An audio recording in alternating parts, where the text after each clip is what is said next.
And hello, everyone. Um, Thought I'd jump on tonight because I'm fairly certain I'm pretty close to finishing off this Escape Tales adventure. And I figured I would just take a little time to wrap things up.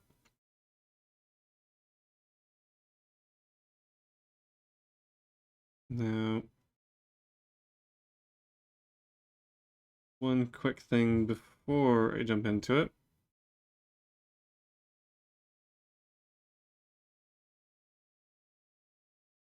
Oh, I don't know if we'll be staying for full time.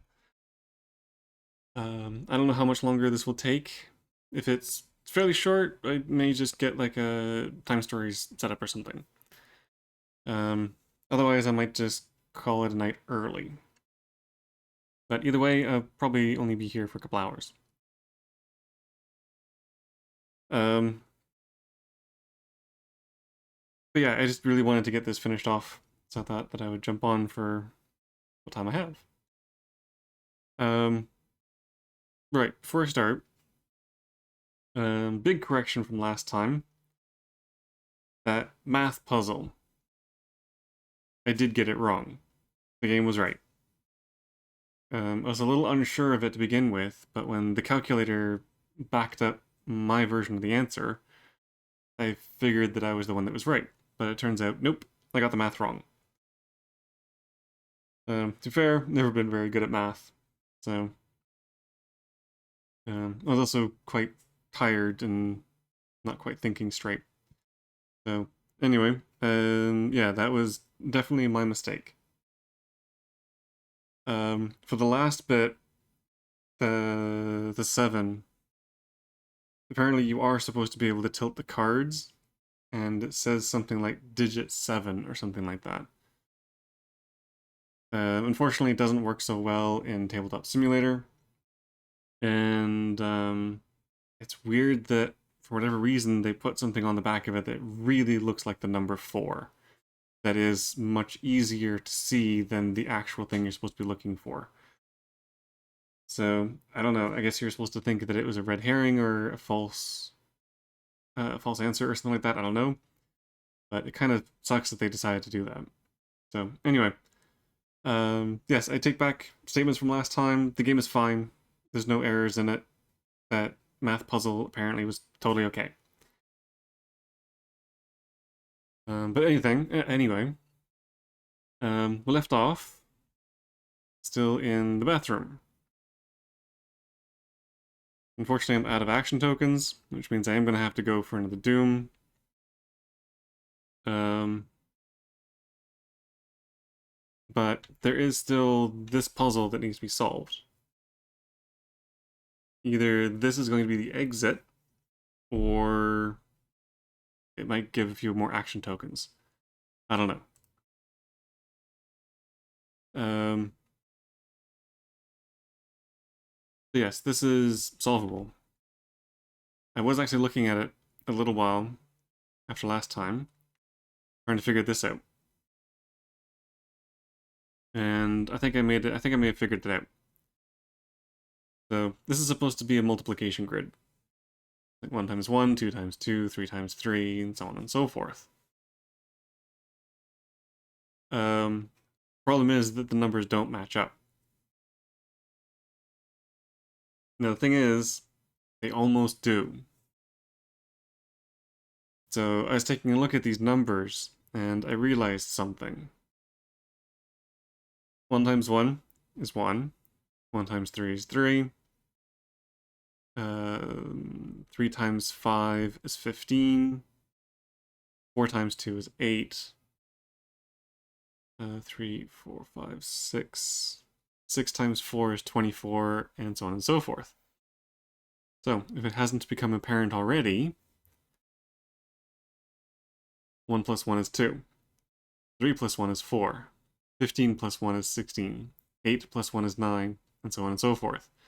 All of these numbers are 1 higher than they should be. Even like this, the 100. 10 times 10 is 100 plus 1. So it's just the multiplication table but one higher. So using that and the map grids, you should be able to figure out the number, which is in this order. So for example, first number, I'm pretty sure it's going to be top to bottom, but the first number should be blue. So blue is up here. It's the one to the left of the 101. So that puts it right there. Which means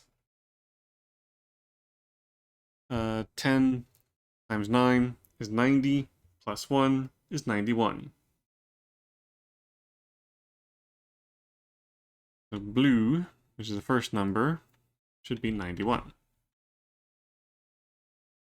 Second number, which is yellow, is this one here, which is 1, 2, 3, 4 by 1, 2, 3. 1, 2, 3, 4 by 1, 2, 3. So 4 times 3 is 12, plus 1 is 13.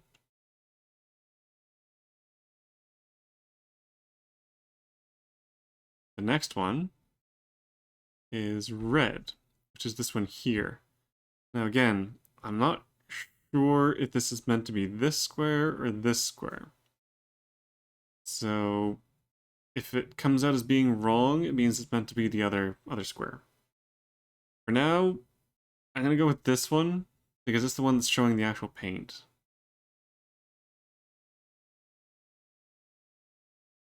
But it kind of sucks that it overlaps on these two, so it could be either of these squares. I'll go for this one now. If it's wrong, I'll try the other one. But this is 1, 2, 3, 4, 5, 6. So 6 times 1 is 6, plus 1 is 7.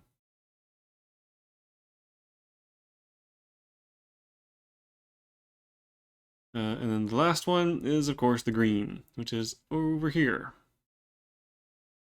That is 1, 2, 3, 4, 5, 6, 7 times 1, 2, 3, 4, 5, 6, 7, 8. So 7 times 8. I'm going to use a calculator just to make sure I get it right, because again, math.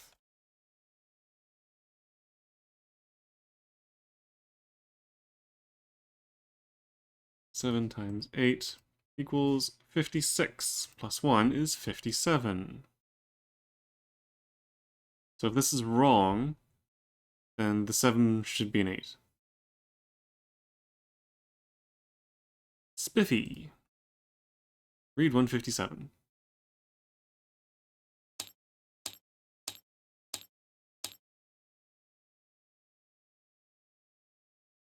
You enter the code of the padlock on the grate and open it. You start crawling through a narrow tunnel. In front of you, in the distance, you can see another portal. However, you stop in the middle. You hesitate, wondering if you should leave Jen alone, or if you go back to her. So, discard 53 and 88.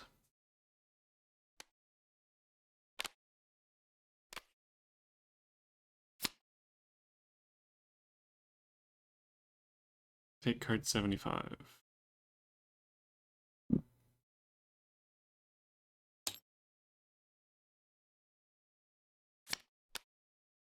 Oh, I should mention, there was this one choice here when we first came in here and talked to Jen. I remembered that in the intro, it mentioned something about how Sammy, I think is the father, Sammy and Jen were trying to have a kid, and it wasn't working, until finally, suddenly, Jen was pregnant. There's some point at which it was mentioned that Jen knew about the book. So it's likely she used it in order to have a baby. And as is also mentioned, anytime you use the book, there's a cost. So I'm thinking Jen killing herself was either the cost or her trying to avoid the cost. Either way, there is some connection between her and what's going on here. So I don't know if this is a trick meant to deflect us away from finding the cure for Lizzie, or if this is actually Jen. And because of what she did, because of her interaction with the book, somehow she's trapped here, either as punishment or as part of the cost. I don't know. But I'm going with trusting her, which is why I'm keeping this card. I'm holding on to the other one just so I can see what the alternate would have been if I had chosen not to trust her. Because I'm kind of curious what that path would have led to. Especially because I think this is the end. I think one of these is going to play an important role in finishing the game.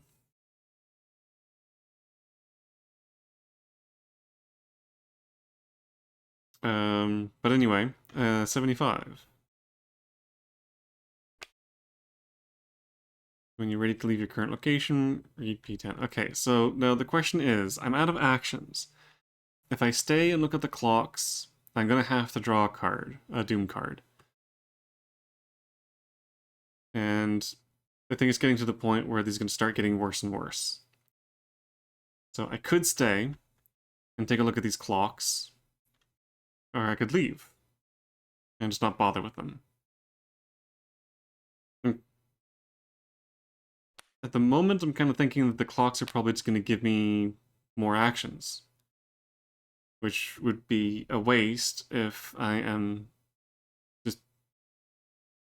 I use a Doom card to get more actions,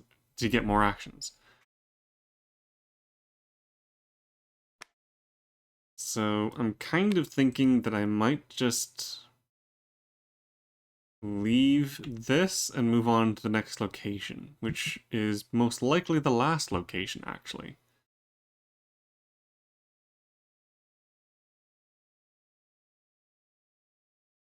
I'm pretty sure that these clocks are a puzzle. Like, I already know that this is not a thing. I'm pretty sure the sink is not a thing because we already got the book from underneath it, which was this handle.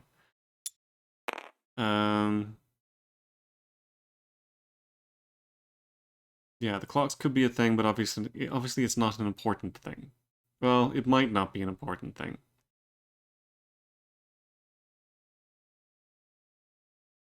But I think I'm just gonna carry on to the next location. I don't think it's worth. I think it's just gonna be I think it's just gonna be a thing that gives more actions.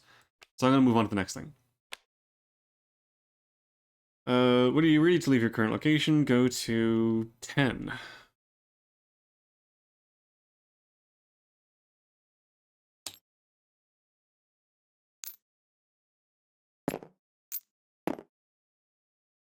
The darkness subsides and you immediately realize that you've found yourself in the attic.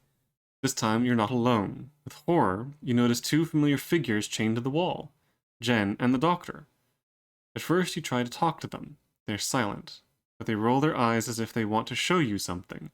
You follow their gaze. You see gargoyles in both corners of the room. Discard the current location cards and map card together with its tokens.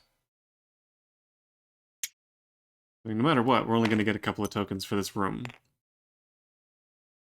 I may have to take a Doom card anyway.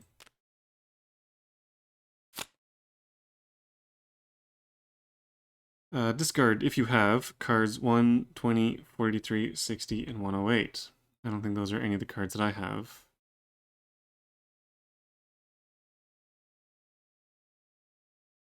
1, 20, 43. No. 60 and 108. No. I'm guessing I'm supposed to be discarding this card.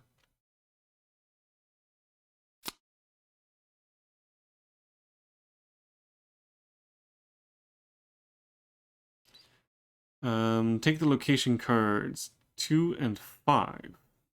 2 and 5.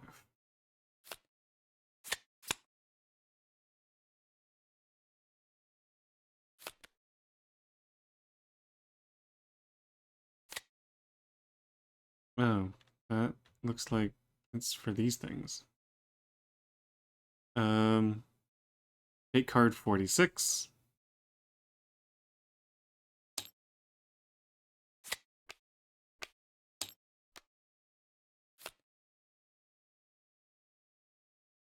Set up the room according to the map card and take one action token. Are you kidding me? Well, okay.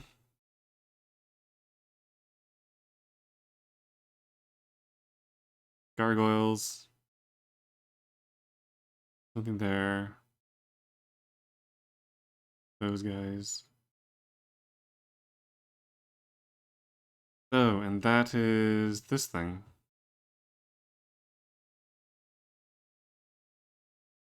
And there's the grape. Okay, well, I need more action tokens. I already know that I have... It looks like I have what I need for this. So if I go to A2, 76.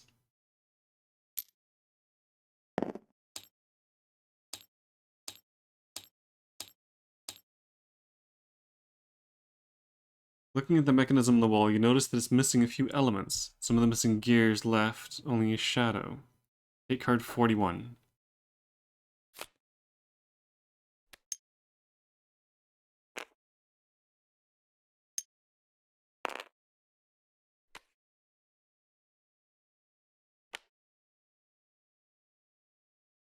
Okay, and yeah, there we go.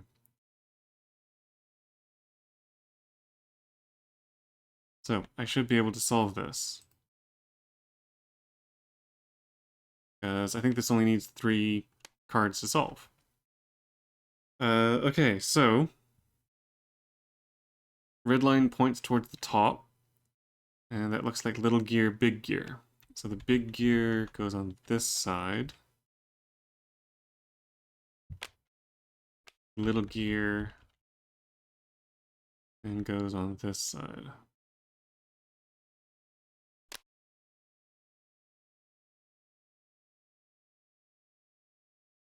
Okay. I need 4 numbers. The first one I'm guessing is 5. And that is pointing towards... Let's see. If the red line is in the middle, then it is 1, 2, 1, 2, 3 spokes over. So 1, 2, 3. So 3. 5, 3. 5, 3. The big one is then all the way around at the bottom, which looks like it's the 8. 8, 8. 5, 3, 8, 8.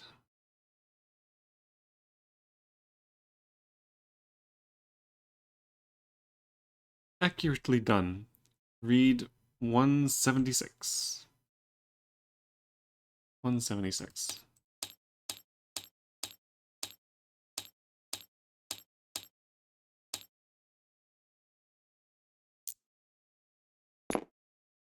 After placing the gears in the correct places, you turn them several times. The wall in front of you flashes as if someone was projecting a movie on it.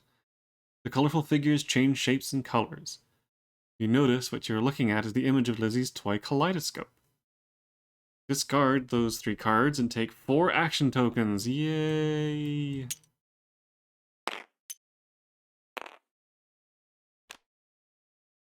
Okay. Those ones taken care of.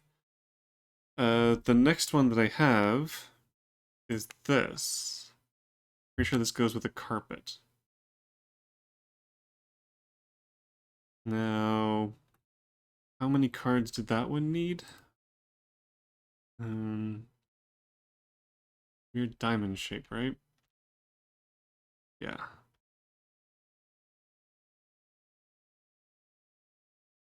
Requires 4 game cards. I might not have everything I need to be able to solve this one. Unless there's other stuff in this room that needs it.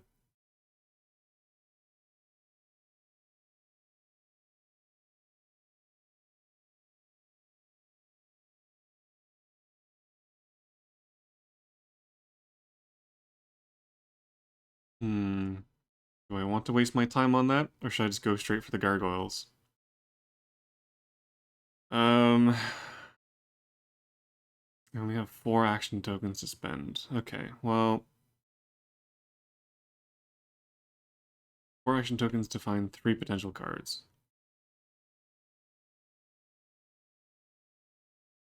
If this is the end, and I'm not going to need any more action tokens, I can finish things here.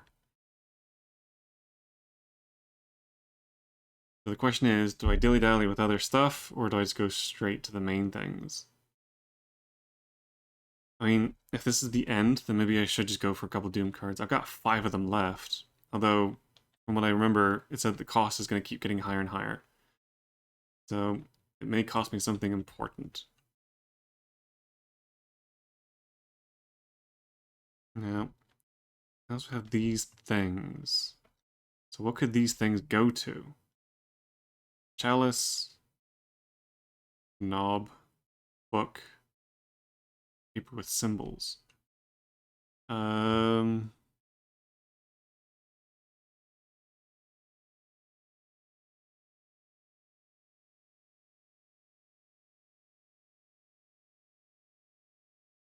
The thing is, everything here looks like it could be something.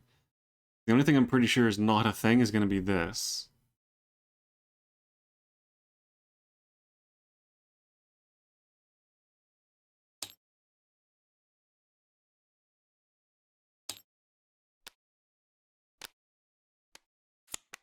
Oh, right, it's grid, not snap.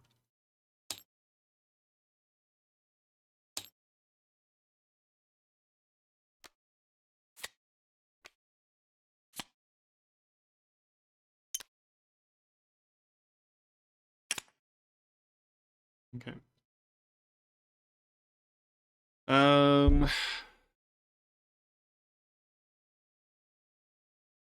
The thing is that I got the gears in a bunch of other locations. Now, I've been pretty thorough, but if the cuckoo clocks were meant to give me the other pieces of this, I'm not going to have everything I need to finish this anyway.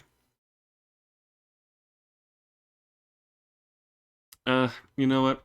Let's just go for the gold. Let's take a look at this guy. He's holding a book. Maybe I can give him this one. So A1, 39.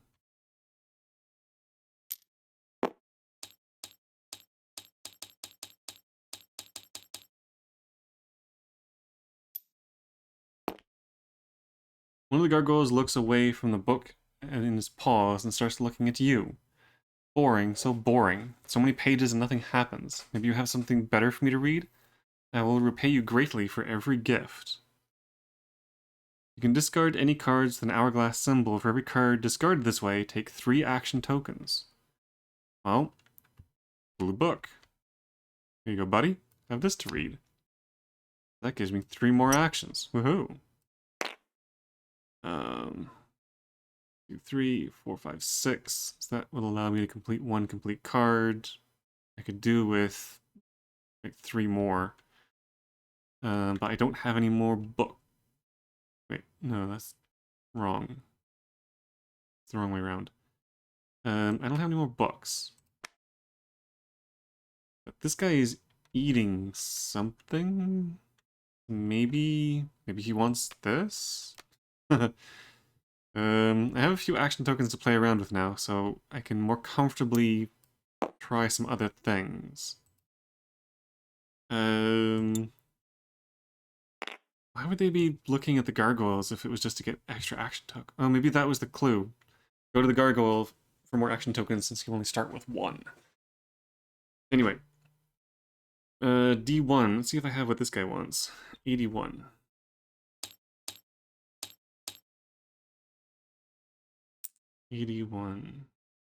No, it doesn't look like it. Oh. This thing? No. Okay, never mind. You approach the gargoyle holding a pot in its paws.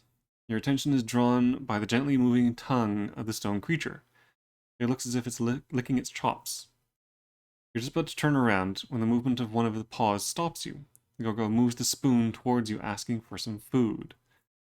You can discard any cards with the weird notched symbol.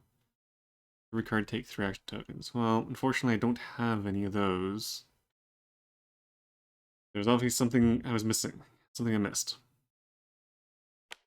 Okay, well, I got a few extra tokens, even though I wasted one on that. Okay, who do I go to next? I am going to take a look at these two.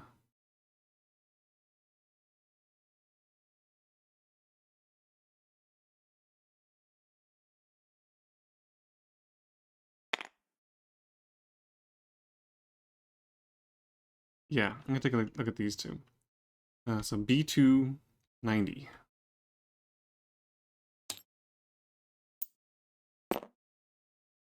You walk to the doctor and your wife. Both are chained to the wall, silent but not gagged. You try to release them, but you don't have enough strength to break the chains. You have to find another way. Take card 54.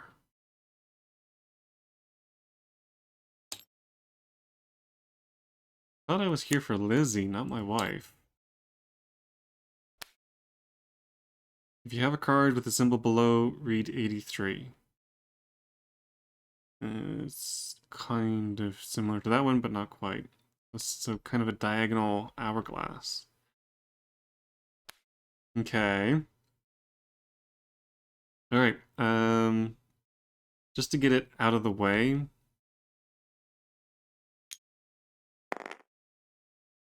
Oh, but I'm pretty sure it's not going to be a thing. It needs 3 more cards. Are there going to be all 3 of its cards here? I don't think there is. Let's take a look at some other things, and if I find more of those cards, then I'll go for it. But if not, then I might just leave it alone. As of right now, I'm going to take a look at this safe. A3 is 68.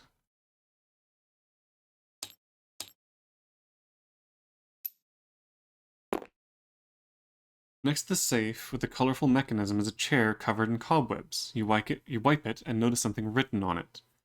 Take cards 102 and 110.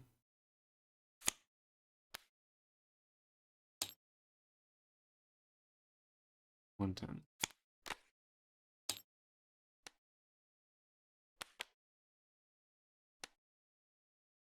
Oh, that's another one of those.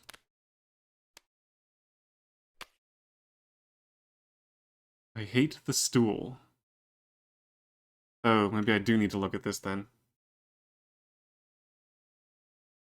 Rats. Okay, well...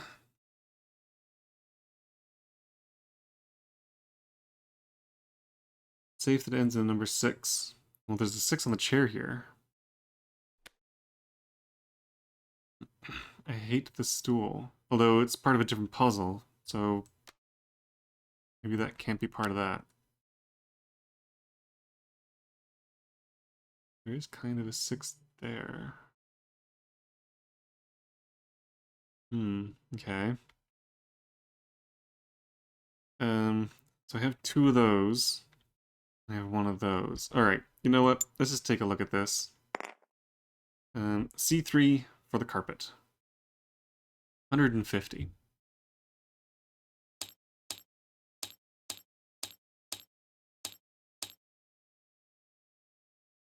Carpet on the floor is decorated with colorful, incomprehensible symbols.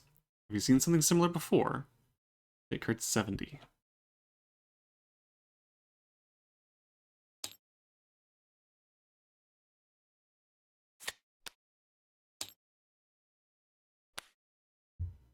Yeah, here we go. There's number 3. Okay, so I just need 1 more.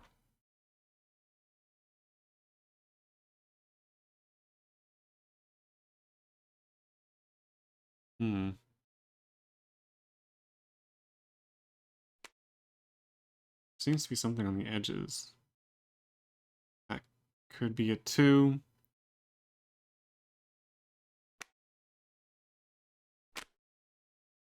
Could be backwards 9.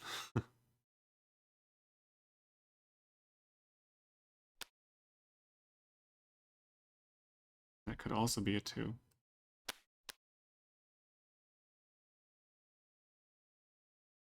Hmm. Well, anyway, I know I need one more card to do that, so let's move on. All right.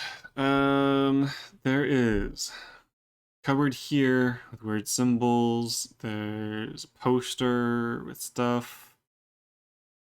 That thing, I'm not sure if that's actually anything. The suitcases. Not sure if that's a thing. And there's this table. I'm definitely gonna have to take a Doom. Okay, well, this says I hate the stool. I was kind of hoping to avoid having to look at it, but let's just take a look at this and see what the stool is. So D3 is 79.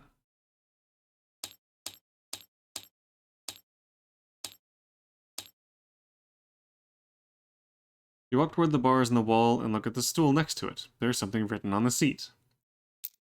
Take card 111.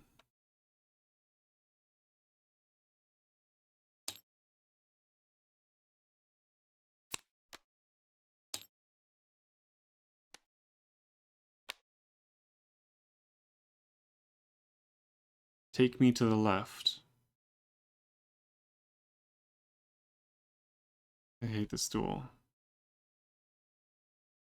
How many cards is supposed to be in backwards 7?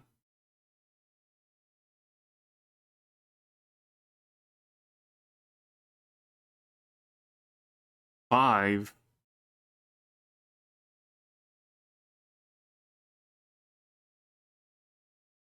There's no way it's gonna be 3 more of these. Okay, 1 action left. Suitcases. Suitcases. That thing. Poster. Door. Or whatever that is. Um...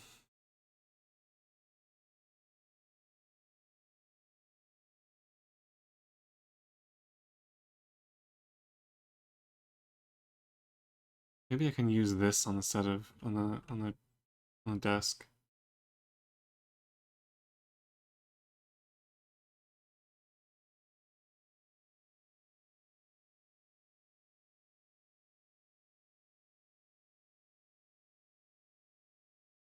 Let's just take a look at the desk. C2 137.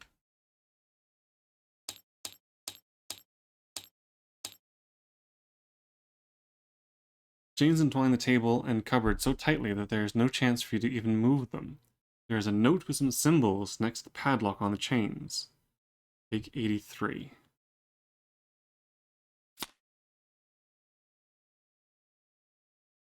Oh, that's a completely different puzzle.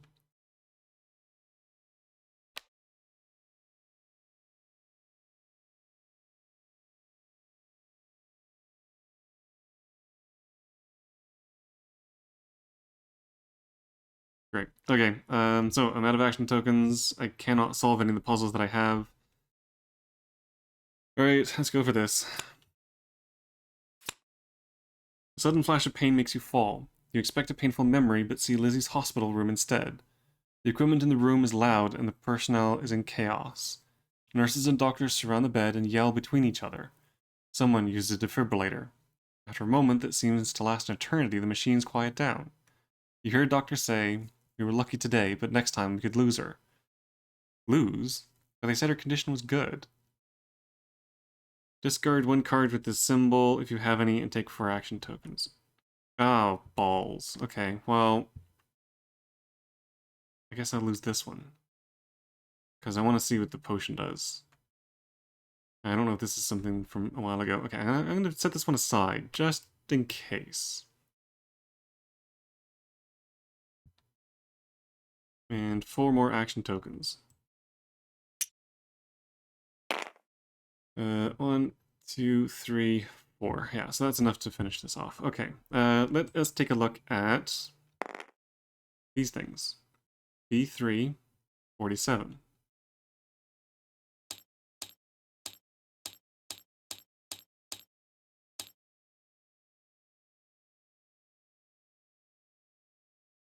There's a coiled rolled carpet with embroidered symbols on the floor. Take card 69.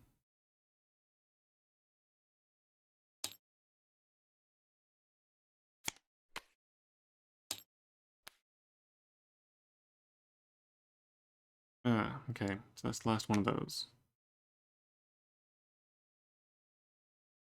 Alright, so we should have everything now to be able to solve that particular puzzle. That one.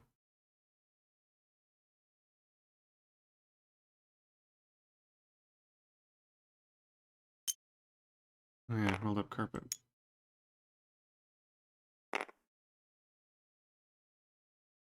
Man, if any of these just give more actions, I'm gonna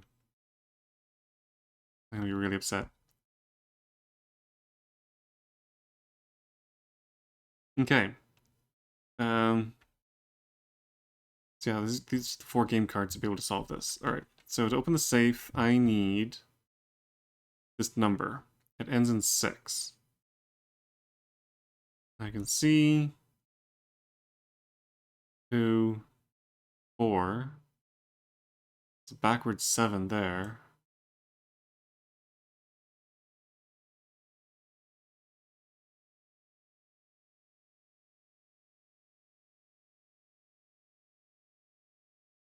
Um,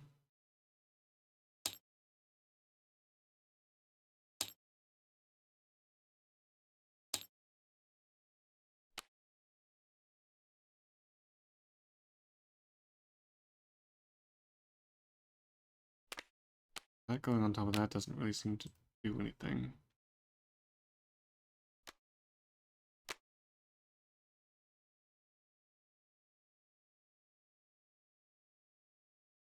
Also, how am I supposed to know what order they go in?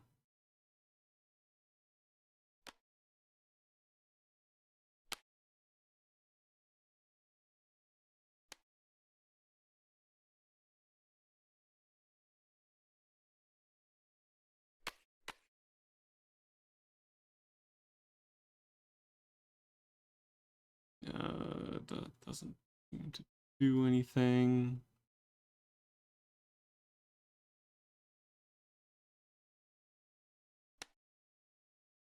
Okay, none of these ones reach edge. It also looks like a 1.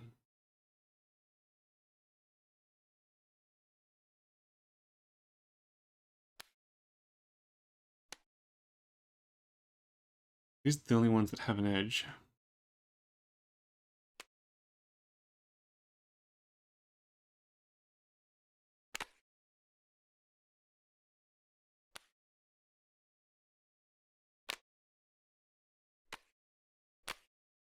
That doesn't do anything. Um,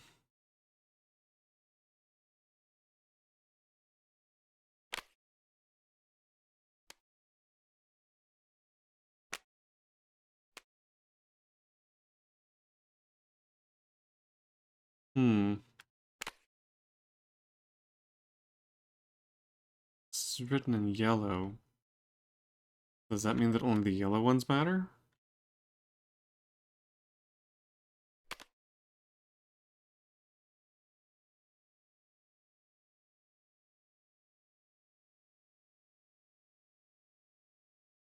What would the yellow ones be?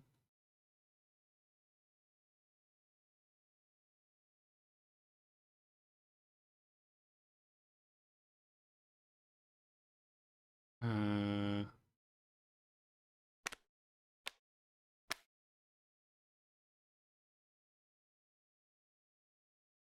really doesn't seem to help at all.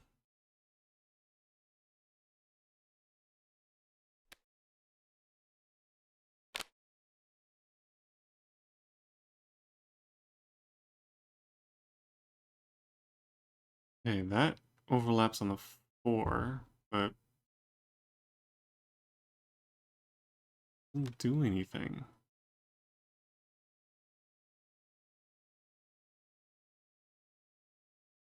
Hmm.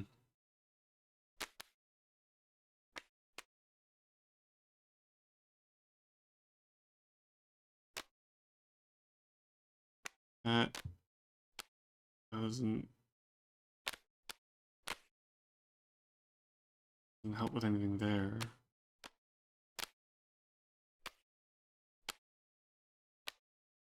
Hmm.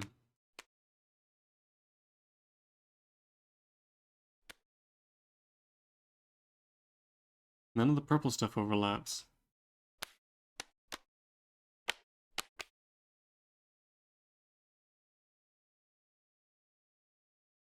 This is very tricky. I am not entirely sure what to do with that.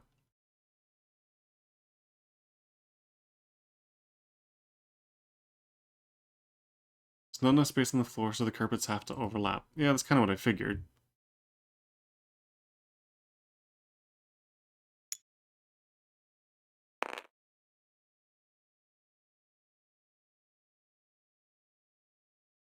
Is that something? Hang on.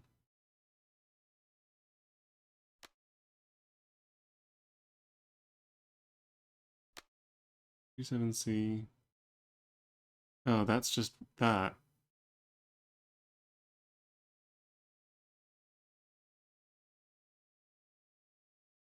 It's only saying that the 4 game cards need to be used, not this.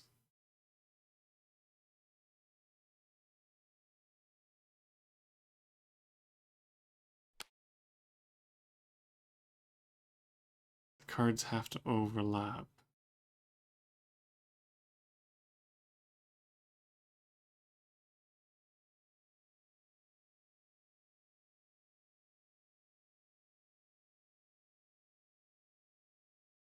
Okay, so that's the green 2, sort of.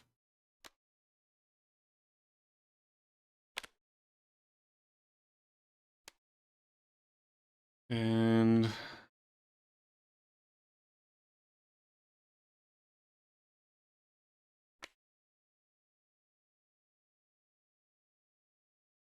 that 2 kind of goes onto there.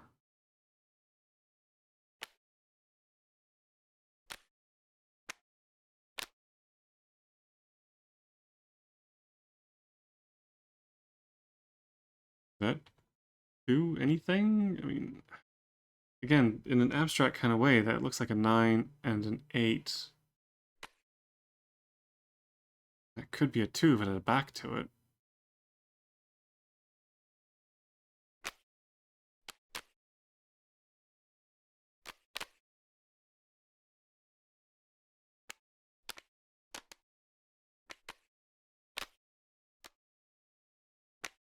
Problem is, I'm worried the solution is just going to give me the number and not show me how to actually solve this.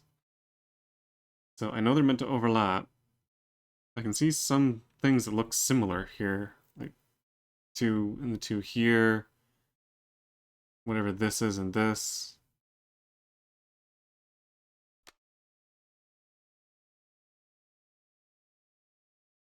Problem is, if I do it that way,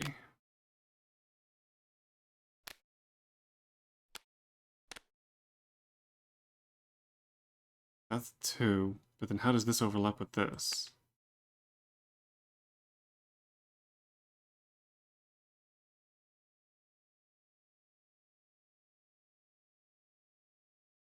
The only thing that carries over is this bit.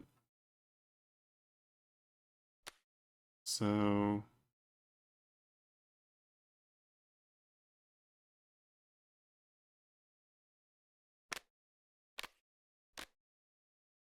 that messes up whatever that was.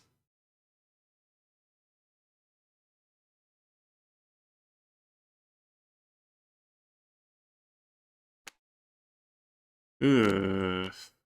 Um. Hmm. Okay, put this back up this way around.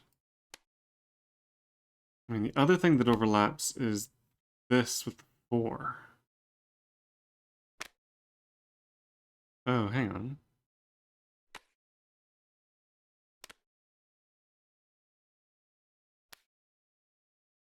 Right, so if that goes... that's going to cover that up, though.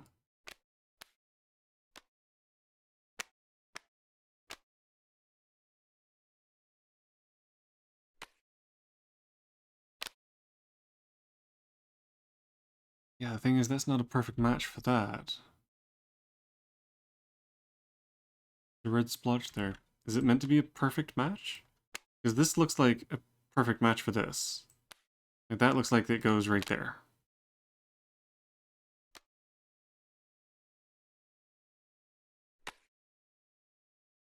Question is, where does this go? That doesn't look like it matches with that.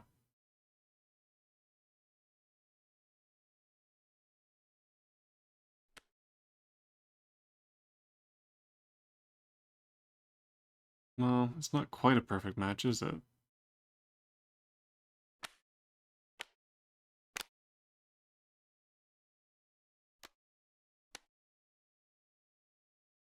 Um,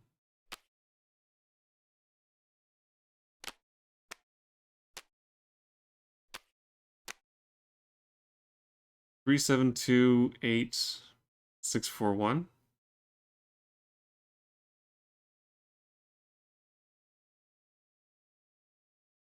1, 2, 3, 4, 5, 6, 7.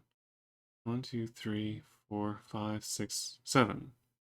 6 being the last. I guess it's worth trying. Okay, so 372.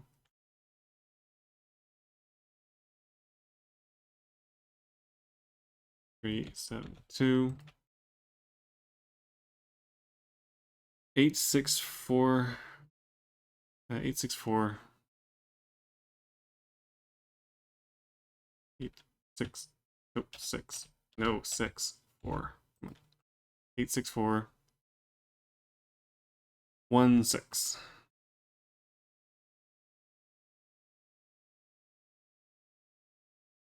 No. Okay.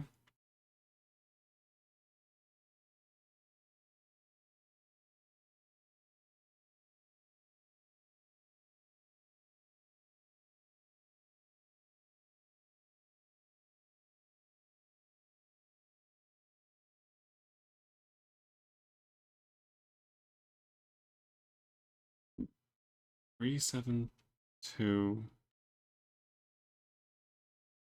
372 864 2864. Yeah. 1, 6.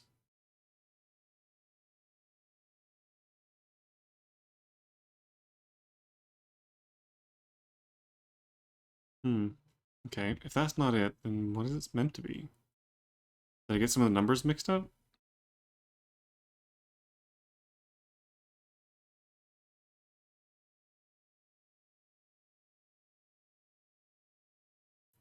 Six. 1 with a 6 on the end. Problem is that these are jumbled up. How are you supposed to... Wait. Is it an order of size? Like the 8 is the biggest, so it should go first?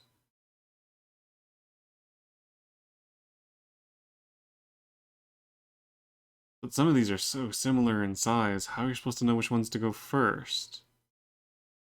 Like, does the one go before or after these other ones? I'm not sure I like this puzzle.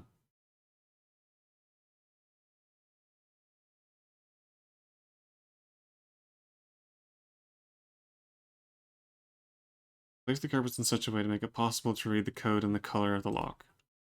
Yeah, that's kind of what I thought. So I'm supposed to find the yellow numbers, not the green ones. I guess that's why it was wrong. I'm supposed to find the yellow numbers. Okay, so how do I do that?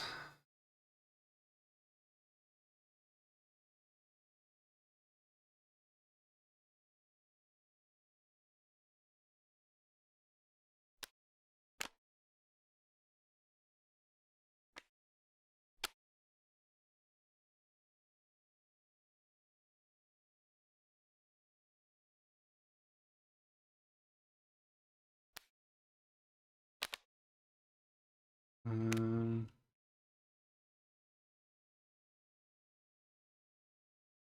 there's not a lot of yellow that overhangs. It's just that and that. These do look like they're upside down though, because that kind of looks like a 7 there. And that kind of looks like a 6, but that looks like an upside down 1. I guess that could be 9.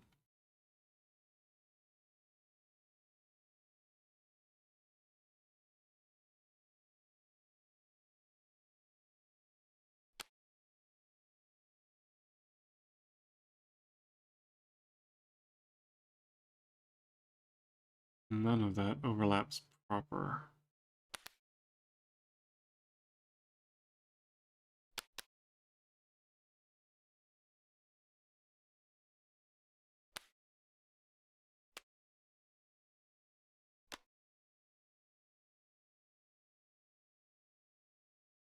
Man, this one really kind of sucks.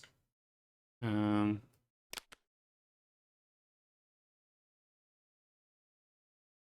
How are these supposed to overlap? I still think this, well, if it goes on top of the 4, it covers up the 2. Pretty sure I'm not supposed to be covering the yellow things. Okay, so if this is here, then that has to go like that. So what is this? 6102? But then how does this go into here?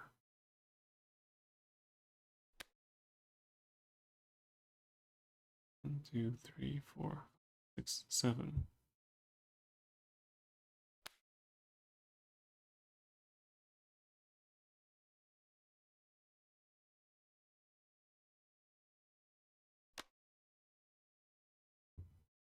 And it kind of looks like a 3 and a 7. But 1, 2, 3, 4, 5, 6 numbers. I need one more.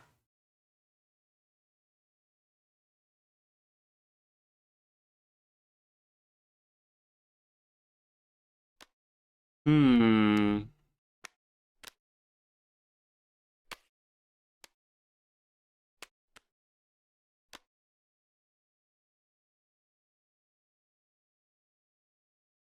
How the fuck is this meant to overlap in such a way that it makes sense?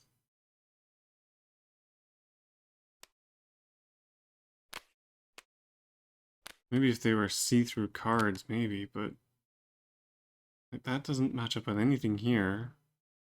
But I can't have both of them overlapping this card, so what the hell?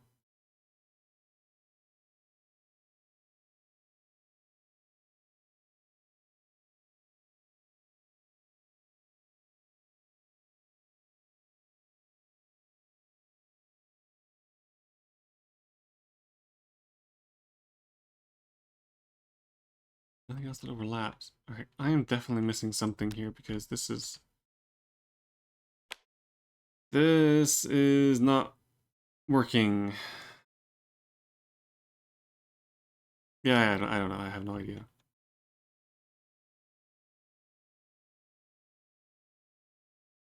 One of the carpets has to lay on top of the other two.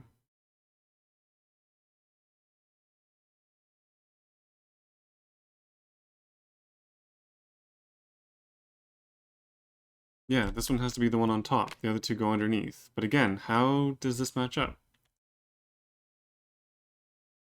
There's nothing in here that fits with this.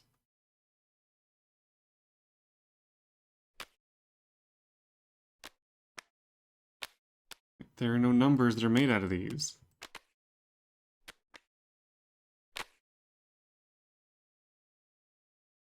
And again, see, the answer is just going to give the number. I don't want the number. I want to know how these are supposed to fit together. The 2 and the 2 definitely look like they're meant to overlap. I mean, this looks right. I just cannot figure out how this is supposed to fit together.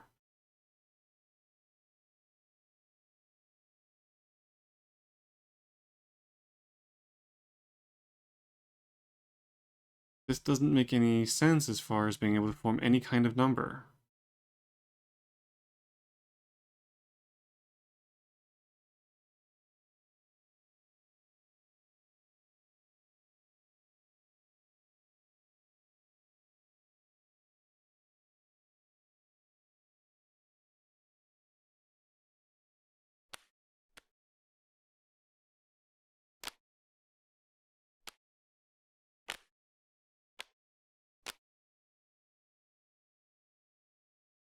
J.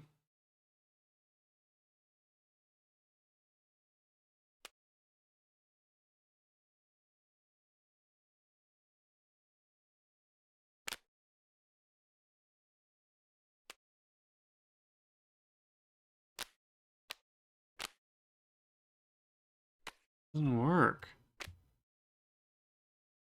I know this is gonna get the answer.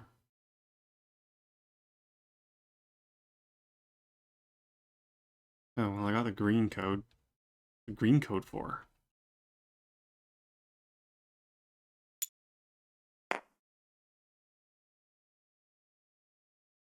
The yellow code is supposed to be 2019. 2019. Yeah, okay, so these were upside down.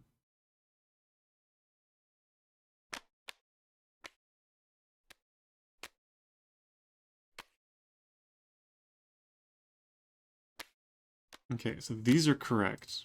2019. Now, how the hell do you put these together to form the last numbers? What are the last numbers? 437.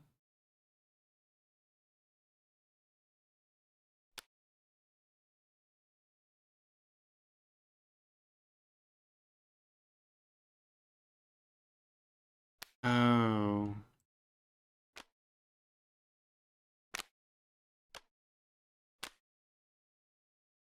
Okay. Well, I got 6 of the 7 numbers. I just couldn't figure out the 4. Okay, so 2019.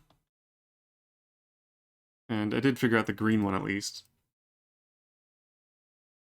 2019. 4376. 4376. 376. Here we go. 124.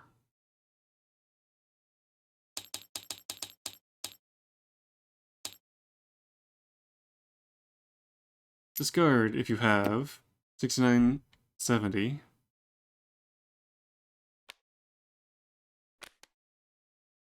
6970.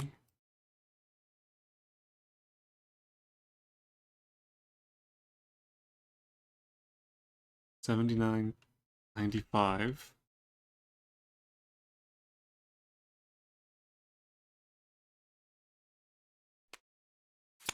Oh, there's another card that went with that. 79. I don't think I have 79. That must have been a card you got from somewhere else. Interesting. And 110.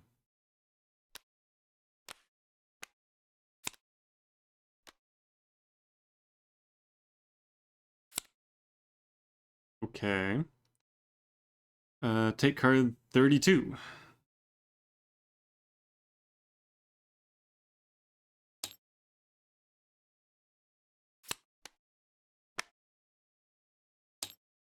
Another piece of furniture. I hate the chair. I hate the stool. Take me to the left. Oh, it's going to be one of these things where... Okay, so this is on the left-hand side.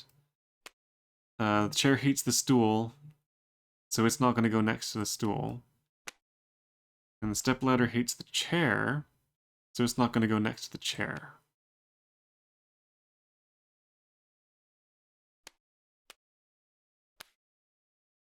How many cards did I need for this? 4?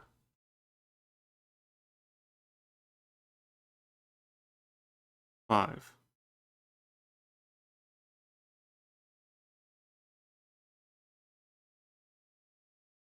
And location 05.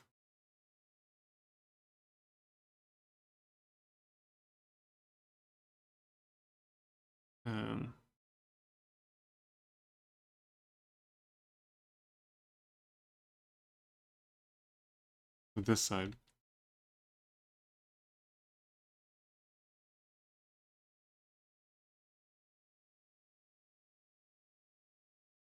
Okay, well, I have enough actions to continue exploring, so Let's take a look at the poster here. 106.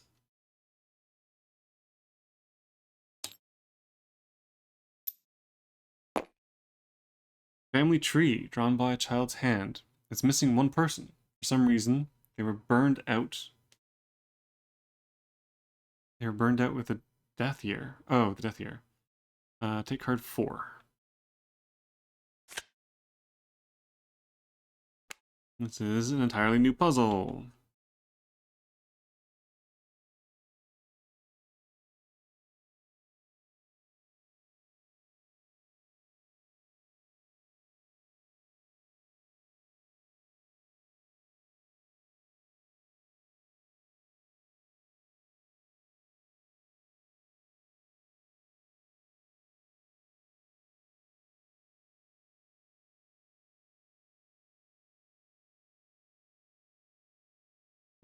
Okay. I'm wondering how many of these are actually just things that I'm missing, because there's no way that I'm going to get enough cards to finish all these puzzles with just 2 more locations to search. Okay, well, let's take a look at C1. 43.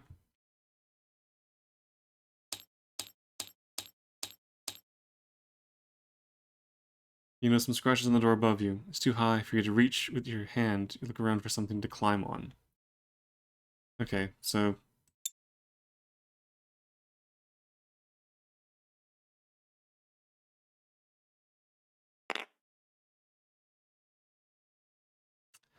Oh, this is going to require making a card house. I can't do that in Tabletop Simulator. Shoot, I'm not going to be able to solve this in the game. Dang it! Okay, well, final location, B1. 146.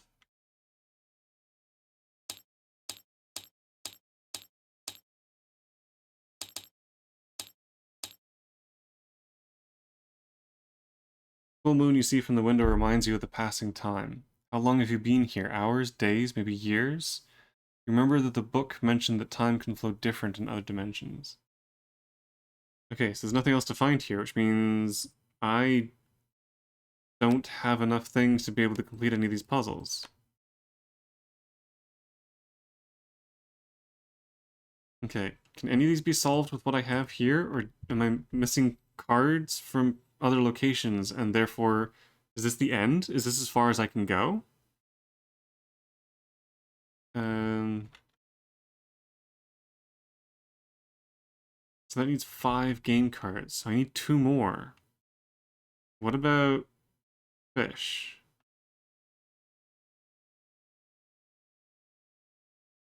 1 game card. Oh, so I can solve it with this.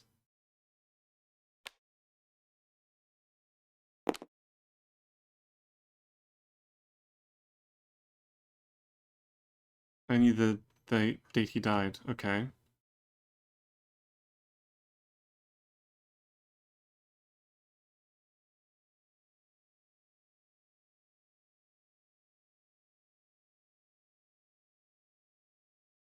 Um,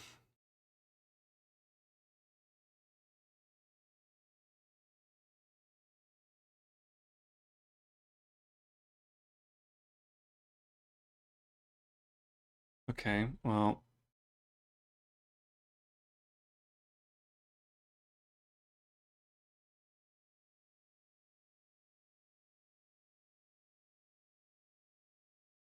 Okay, so a couple things I can tell right off the bat.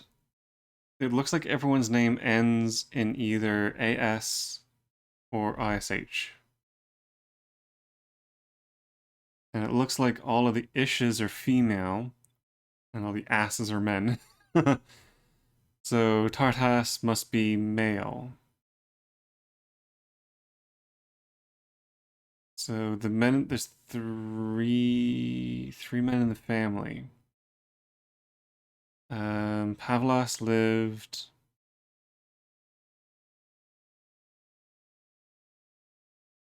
67 years. Yeah, 67 years.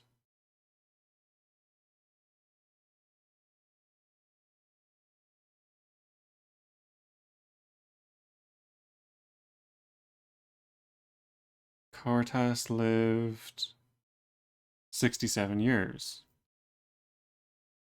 And Lorsus lived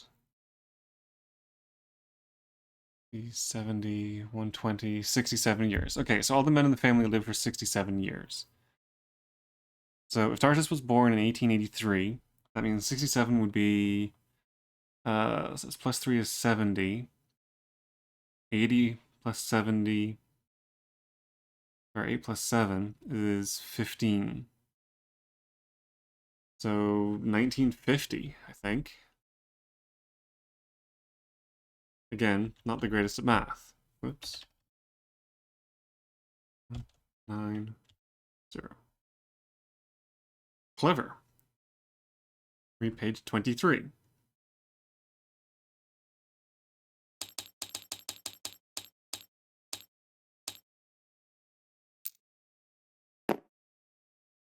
You give the correct year.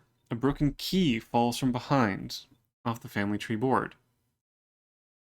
Discard 4 and draw 92.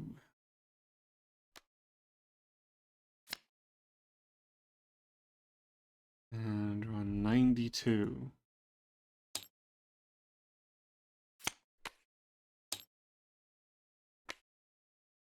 Key. Oh, I have the thing for this. Awesome.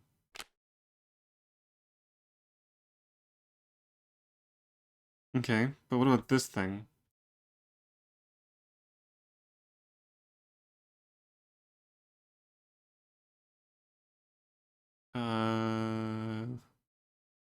That?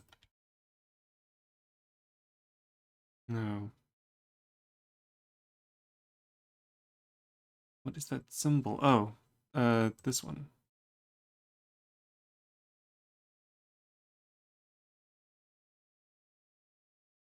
One game card and game board. Game card and game board? You mean this thing?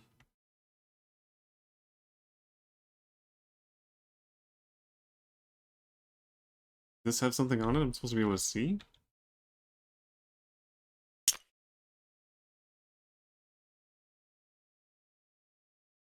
Oh, hang on. Squares and triangles.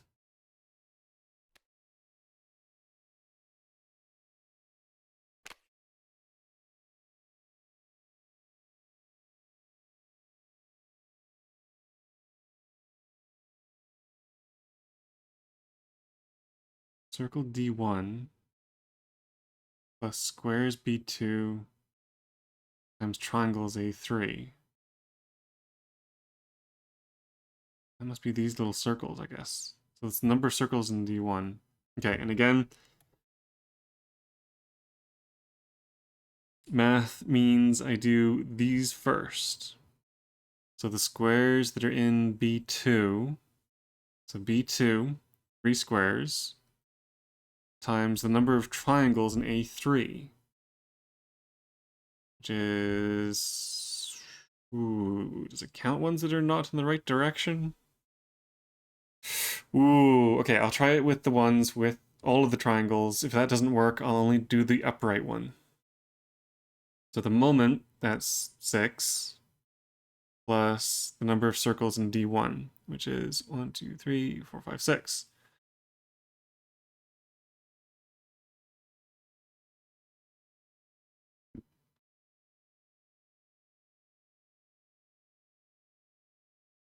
So wait, it's looking for a 3-digit number, isn't it? Oh no, it's only looking for a 2-digit. Oh, then it's 12. Brilliantly done. Read paragraph 40.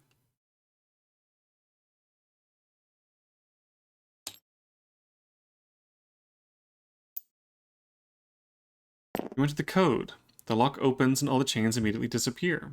You slide the cabinet from under the table. Both pieces of furniture can still be useful to you. Oh, okay, here we go. So discard 83. And I get 15 and 38. 15.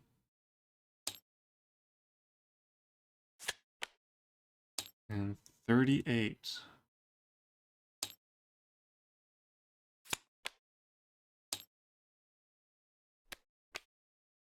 And there's the other two pieces of furniture. Okay, so this said it needed 5 cards, right?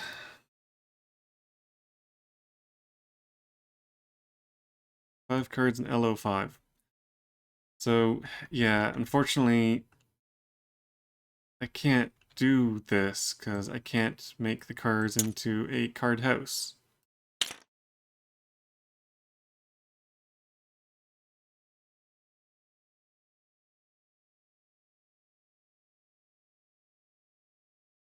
I also can't really read this because it's very low quality.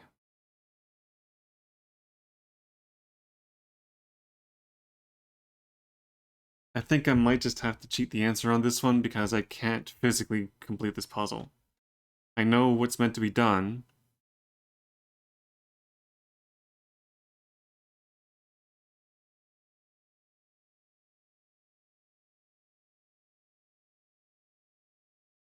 One, two, three, 6, and 9.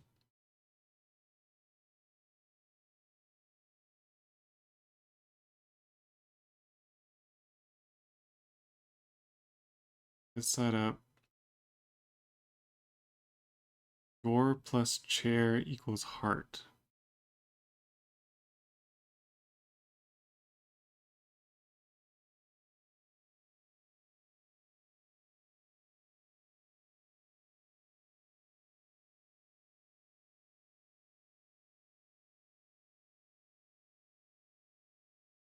Drawer plus chair.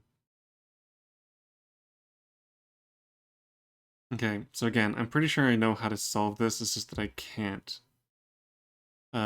These need to be stacked in a particular order. There are certain ones that won't go together. So you need 1, 2, 3, 4, and then one across the top. And I'm guessing if you get them in the right order, you read the numbers to get the order. And this is 1, 2, 3, 4, 5. Yeah. So you get the number of the card, or the order of the cards. I'm just gonna go through this because again, I'm pretty sure. Yeah, make a small house of cards from the furniture cards. Placement of the cards has to fulfill all the conditions written on the furniture. So again, the stool take me to the left, so it goes on the left. The stepladder and the chair can't go together. This side up. So I'm wondering if this one goes on top. Drawer plus chair equals heart. I think these two plus these two. Or wait, is this are these the drawers? Yeah, because this is the desk. It's a you slide the cabinet from under the table.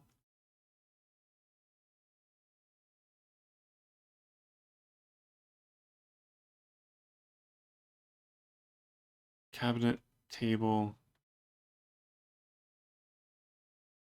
So wait, what's the drawer? Well, anyway, yeah, these stack up.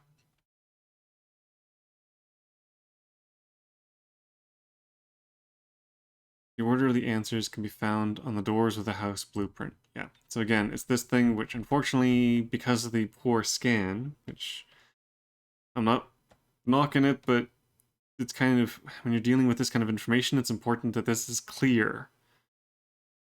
But this is unreadable. So sadly, I can't determine what this is. All I know is that I'm pretty sure this is 1, this is 2.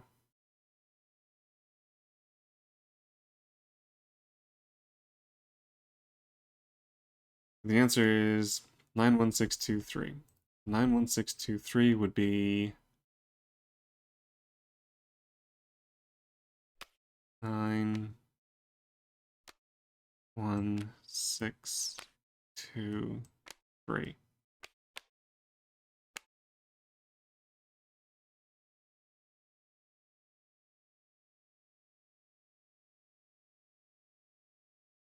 Yeah. Okay. So anyway, 91623.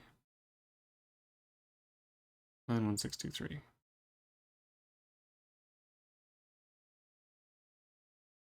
I wish Tabletop Simulator had a way of being able to make a house of cards. It would make these things so much easier.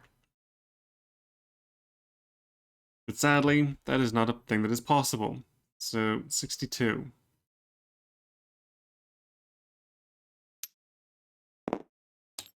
Not that it matters, this is just a little optional extra anyway, since I already have the key to unlock these guys.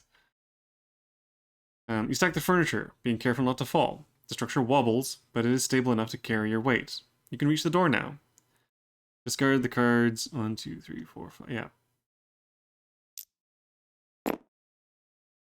These are all gone.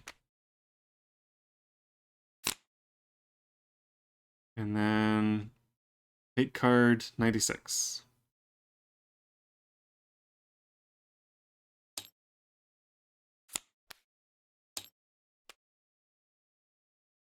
Oh, that's the exit. When you're ready to leave your current location, read 55. Oh, maybe there is one more location after this.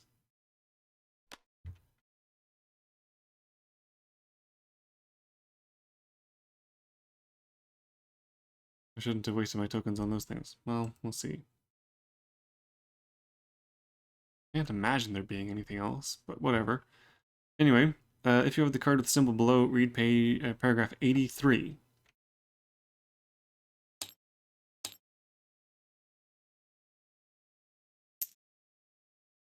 Holding the key in your hands, you wonder whom you should free.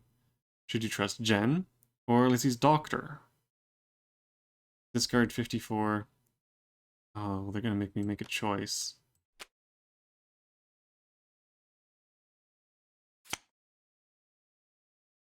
Take card 26.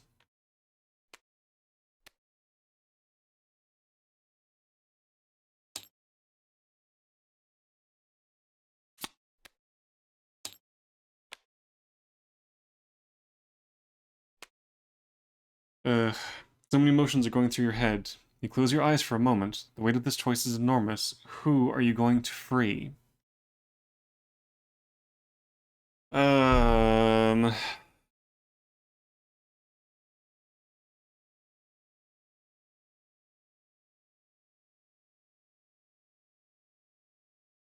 Again, there's not really much information as to which one you're supposed to be trusting at this point, so it's literally just a coin toss as to who you go for. One of the things I kind of wish is that this game provided more information to tell you who you meant to trust. Like more clues and more bits. But like I don't know anything about either of these two characters. There is no reason for me to trust or distrust either of them.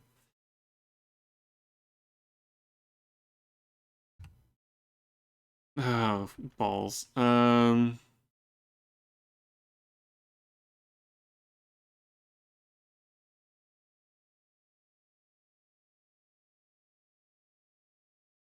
The doctor led me to Lizzie.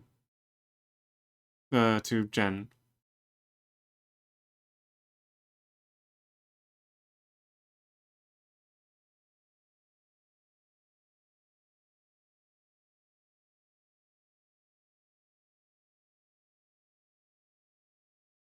I don't have enough information to know which one or the other, so you know what? Screw it. I'm just gonna go with Jennifer.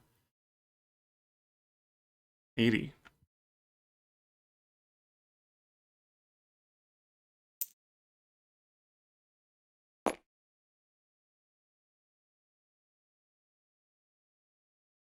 You open the lock and you save Jennifer. The doctor and the key disappear. Jennifer throws her arms around you. Happy birthday. This is from me and Lizzie, our mutual gift. She lets you go and gives you a small pink box tied with a green ribbon that says Happy Birthday, Dad. You accept the box and want to say thank you, but Jen disappears, leaving you alone. Discard 26 and 92.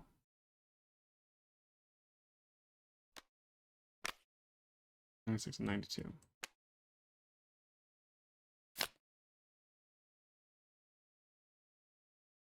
Hate card 21. A gift.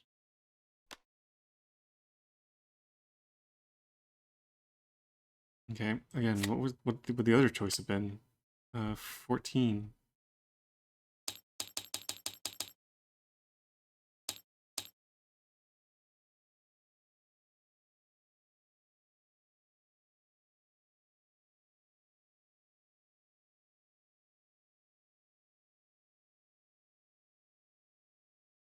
We get the wife's death certificate.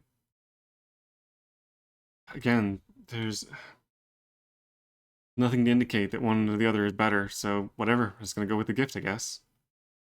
Alright, time to leave. Read paragraph 55.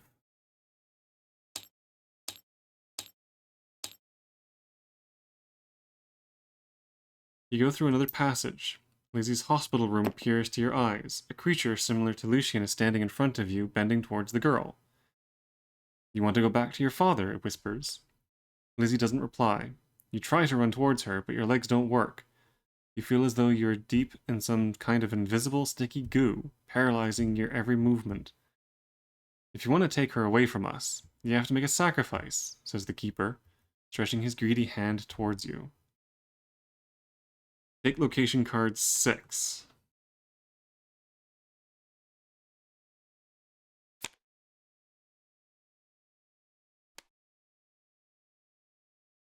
The ritual of awakening requires sacrifice.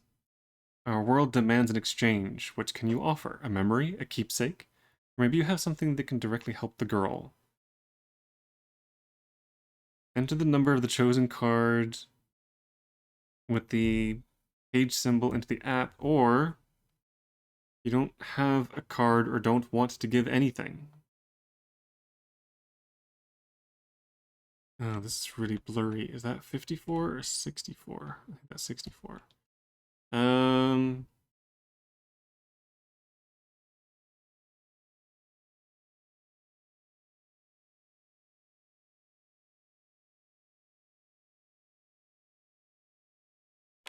Brought this to try out. Let's try this. So 0, 0, 5, 0. And what is V? V shape. Wait, it's 4 digits. Oh, letter. Can you do letters? Oh, I guess I just type it in. Right. C050. C050. Read paragraph 17.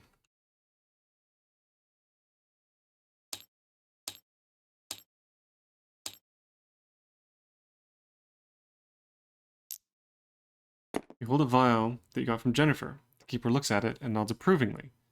If you drink that, I will wake up Liz. Lizzie, you correct the creature. The keeper shrugs as if the name of your daughter didn't matter. He becomes visibly impatient. Drink, we don't have much time. Remember Jen's words and drink the whole vial. Your heart starts to pound like crazy. You clutch at your stomach and hold the keeper's arm not to fall. You feel as if you're going to faint in a moment. Go to paragraph 63. So is that poison?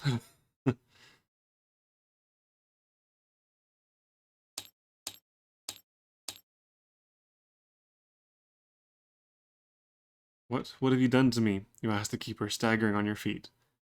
Me? Nothing. The question is, what have you done? You made wrong decisions. You trusted the worst of the keepers. Yeah, I thought so. You failed Lizzie and yourself. You don't deserve to live. Therefore, none of you will ever wake up. No, you promised me. You still try. Sweet dreams, Sammy. Vision goes dark. Even if the keeper says something, you cannot hear it anymore. You feel as if your body was drowning in the darkness. A moment later, you feel nothing. So, yeah. Trusting her was the wrong choice. I did kind of think that was a thing. I am curious. See what would happen if I gave him this. Because this is the paper we got, like, really close to the beginning of the game. It was from one of the other keepers. So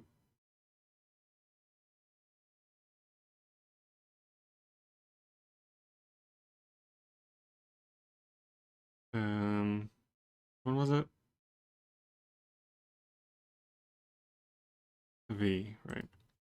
Let's do C114. Read paragraph 177.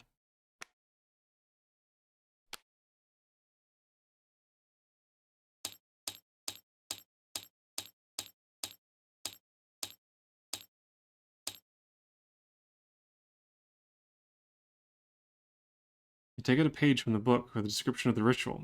Keeper looks at it in indifference. You give me the memory of the conducted ritual? Well, let it be that way. Takes the page of the book from you, immediately turns to dust. And Lizzie, you ask? What? The keeper seems to be surprised, as if he really forgot who you were talking about. My daughter, you explain. Ah, the mysterious stranger. The one you performed this ritual for in the memory you've given me. She will wake up, I promise, he says, opening the portal in front of you. On the other side, you see the well-known inside of your basement. Go and forget about everything. Go to paragraph 88.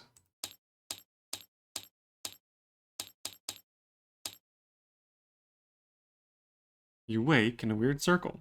You have an idea who or why. You have no idea who or why drew it. You go out into the corridor, indifferently passing by someone's nursery. The situation is beginning to overwhelm you. Whose house is this, and why are you here? You ignore the ringing phone. You're about to go outside when you hear someone's feverish voice being recorded on the answering machine. Mr. Kowalski, please come to the hospital immediately. Your daughter, she woke up. I'll give you the phone. Lizzie, your dad isn't home at the moment, but maybe you want to tell him something? Daddy, I love you. You hear an unknown child's voice. You shake your head. For a moment, you regret not ever having a child. Okay, I didn't think that was going to erase the memory entirely.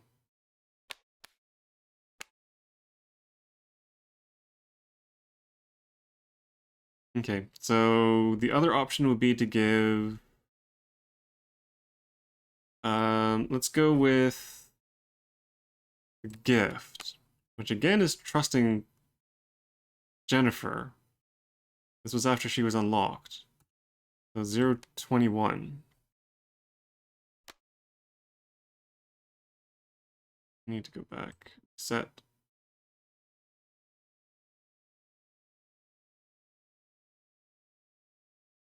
C021. Read paragraph 115.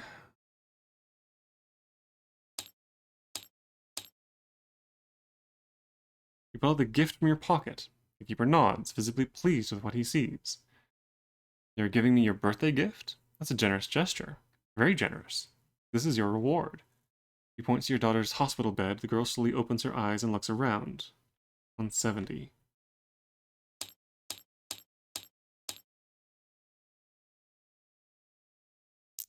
Lizzie, it's me. You yell and try to run to her, but she doesn't react to your presence in any way. You realize that you're still in the other dimension. Take me to her, you beg the keeper, but he just shakes his head slowly. You gave me your own gift, the memory of you. You think it's possible to live without that? You're staying here, Sam, between the worlds. No, you won't do that to me, you yell. You try to grab the keeper, but he disappears, leaving you alone with the vision of your daughter. Trapped in a nothingness, you follow the everyday life of the world. You observe from another realm how Lizzie leaves the hospital, goes back to school, searches for her missing father. You see all that and you can't stop crying. Okay, so that was both the trust Jennifer options. So it's the poison and the memory of yourself. Giving the piece of paper from the very beginning erases the memory, erases your memory. So the only thing I have left that was worth trying would have been the bottle of pills if I didn't trust Jennifer. Which, again, I was strongly leaning towards that way as well, because you shouldn't trust anything in here. So there's a very good chance that everyone's a bad guy. The other thing that I wouldn't mind trying is the death certificate. 014.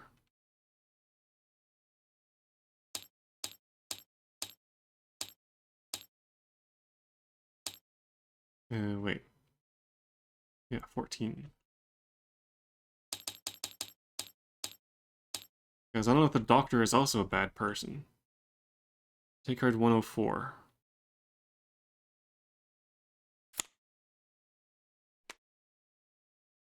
But anyway, I want to try the pills if you decide to not support Jennifer.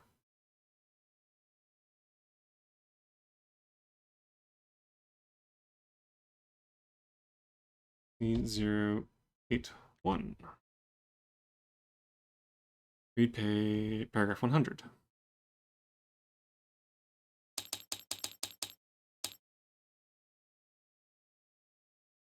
You take out the brown vial with your daughter's pills. Maybe you should trust in medicine just one more time. The keeper looks at the pills curiously. Give them to me and I will become your daughter's doctor. He takes the pills from you and walks towards Lizzie. He opens the vial and spills a few pills out into his hand. He leans Lizzie's head back and opens her mouth. He puts one of the pills in her mouth and massages her throat to make her swallow it. You look at your daughter hopefully, waiting for a change. Why isn't she reacting? You ask the keeper. Medicine needs time, as well as proper care. Your daughter's lucky that you didn't trust the false mother. She will need the help of the true one, he says, pointing at Jen as she leans towards Lizzie. You can wake up now, Lizzie. In this realm, everything will be fine. You hear your wife's voice as you lose consciousness. So this also sounds like a bad one. You wake up in your house inside of the ritual circle. You immediately run outside and, full of hope, go to the hospital. Lizzie, you scream as you reach her room, but your daughter is still in a coma and doesn't reply. However, there is a blissful smile on her face. You remember it from the past. That's the smile Lizzie had when her mom was next to her. Tears begin to flow down your face. You gave Lizzie to the care of your deceased Jen. Will your wife ever return her to you? Okay, so again, that's a bad one. So currently the endings that are possible with the cards that I got or could have gotten are you die, your daughter forgets who you are,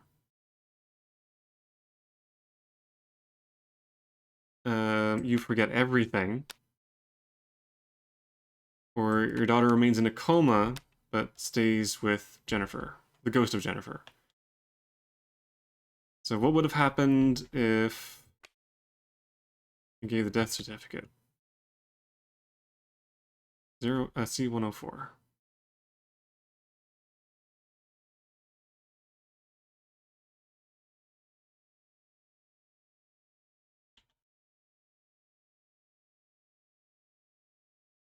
Read page 1, paragraph 151.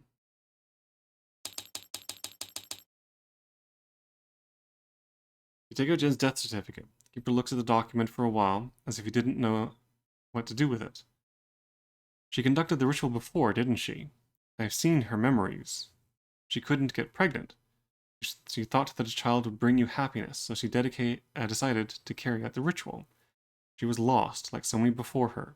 She gave us her dream, went insane, and decided to kill herself. And you're giving us her death certificate? It's a very important memory. If someone died, they had to live first. Will this be enough to save Lizzie? You ask anxiously. Don't you worry about Lizzie. She's in the hands of the living. And so are you. Your wife, however? You gave the memory of her life, says the keeper, snapping his fingers. In paragraph 71.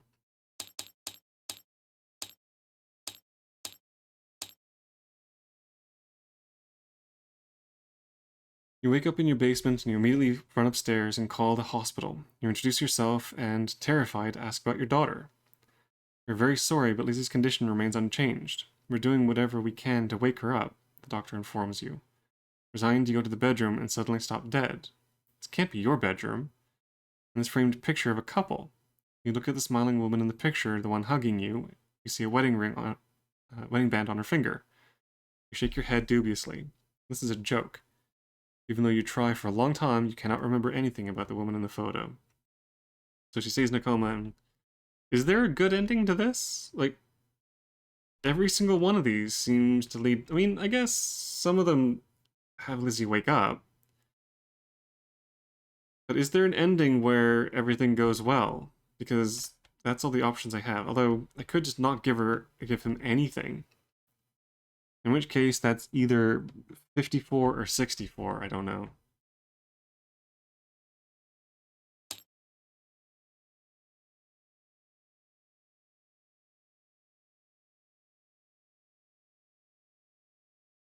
You search your pockets for something that would satisfy the keeper. You have nothing that you would be able to offer.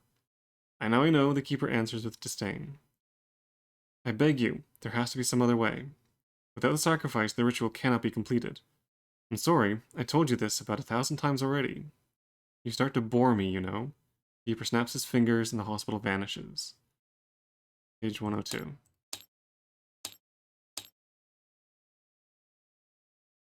Feel like you're falling into the blackness. You won't be alone, many more failed as well. The wretched souls endlessly wander in their memories, contemplating what they've done wrong. When they forget everything, they begin again to commit exactly the same mistakes, doing so without an end. You hear the keeper's voice. As he begins to leave, you try to catch up with him, but your body is too heavy, you're being pulled down. No, wait, I'll find something. I'll go back in my memories and make a sacrifice. You're feeling a deja vu as if this happened many times before. So, okay. I have to say, the mechanics of the game are quite interesting. I like the idea of searching the locations, getting the cards, and solving the puzzles. The game itself is quite good. What I don't like is the fact that it seems like the ending is a purely arbitrary decision. There is absolutely nothing that I have come across in this game that seems to indicate whether or not one decision is better than the other. And it seems like there might only be one right way through this game. I mean, I guess some of them can be considered partial successes, but still, is there an ending in which you kind of get everything? Or do you have to sacrifice something? Maybe there is no good ending. Maybe all of them result in the sacrifice of something. Which I guess is true. It would make sense. Because I said at the very beginning, something has to be sacrificed. So maybe these are... Oh, yeah, I mean, maybe these are the best endings that you can get. Or I guess the ones that wake her up are the good ones. So maybe that's just the way it is. I know there are other choices that were made, which means that there's probably more of these. In fact,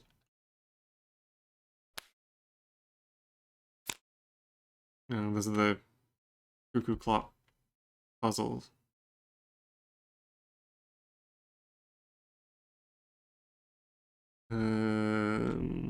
Yeah, so there's other locations that we didn't go to. That's the alternate. Do not trust them, yeah. We didn't go to that room. Didn't get that. Oh, and that's it.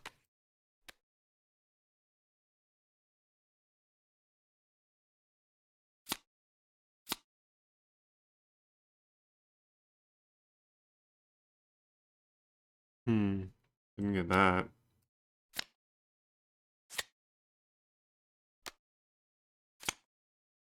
Okay, so those are all those.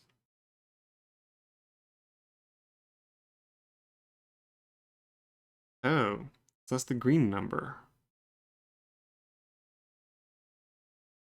Oh, maybe this, yeah, okay, so this must have been if we decided not to go with the doctor and went into the fridge instead, which I guess would have led to here. Interesting, it's only a single card location.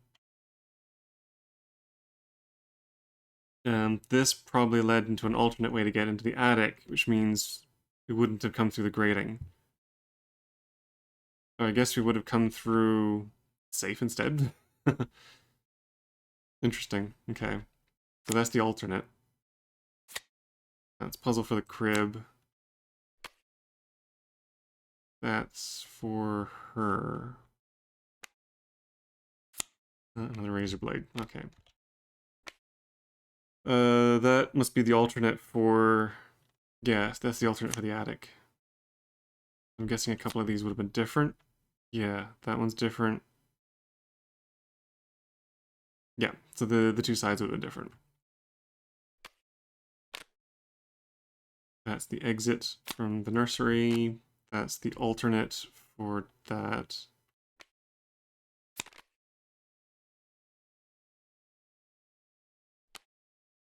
Okay, so that's the picture.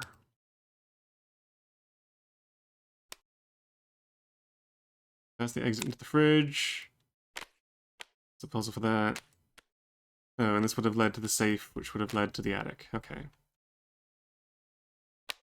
There's another cuckoo clock. So the 4 cuckoo clocks would have opened into something. Oh, there's the food. So this would have been more action through the gargoyle. More food. Another clock. I don't know what that come from. Green book for the gargoyle. Another cuckoo clock. The other teddy bear. And the bottle. So the only 2 other cards that would have led to an ending are these 2. Which I'm guessing you would have gotten if you go through the nursery. So here's the question. Are either of these good endings? So if you ignore the doctor and went through the fridge to go to here, and I'm guessing if you... What is this? You looked at Jen with compassion. Of course, honey. I know it was all for the greater good. Oh, forgive me. It was all my fault. Or you hug Jen and try to hold back your tears. After a long pause, you reply, I wish I could, but I can't.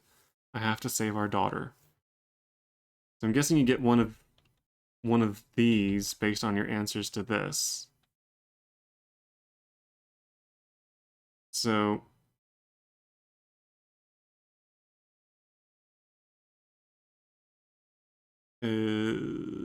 C027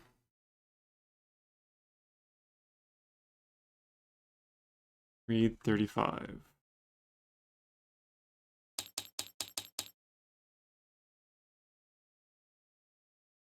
You take out of your pocket the picture that Jennifer gave you. Keeper glances at it and smiles mysteriously. Best dad in the world, eh? Give me this memory and I will release your daughter from the sleep, he says gravely. You give him the picture and Lizzie immediately opens her eyes.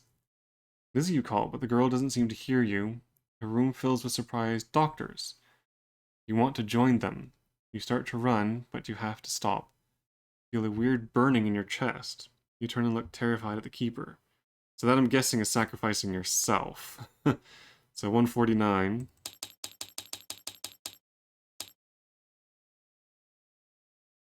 You weren't really that good of a father, says the keeper. Give her back to me, you yell. Lizzie is free. You bought her out from my power in exchange for your image. You are staying here, Sam. You and your memories belong to this place. You want to protest, but there are no words coming from your lips. The hospital disappears, and you find yourself back in the portal. And you feel like you're falling down an endless pit. So again, Lizzie wakes up, but and it's another bad thing. So what about the bottle?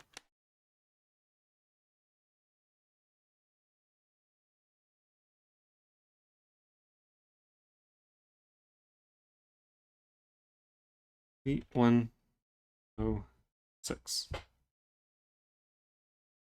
Read paragraph 133.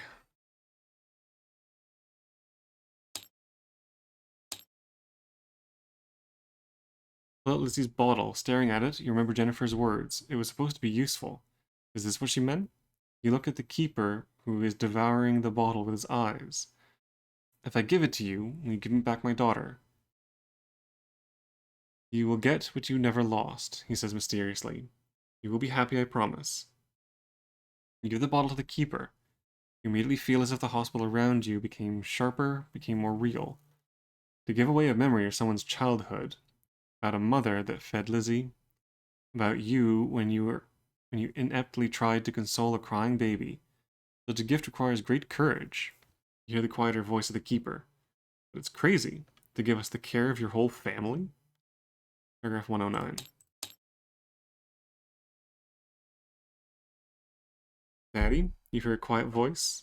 You're in the hospital room together with the keeper.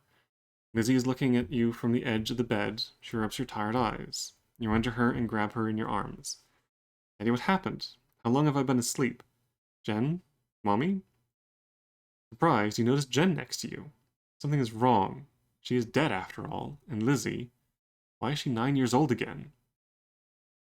You paid enough to stay with your family, but not enough to live with them. You gave away too precious of a memory. That is why you all will stay in our world, reveals the keeper, presenting the hospital wall with his hand.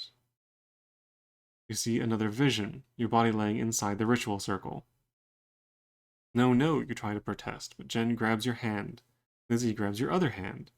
You feel the warmth of her fingers, and you don't want to protest anymore. Maybe in this world, you will all indeed be happy. Okay, so yeah, there is no strictly happy ending to this game. It is literally just the best you can manage with the sacrifice that you give, which I guess is kind of interesting.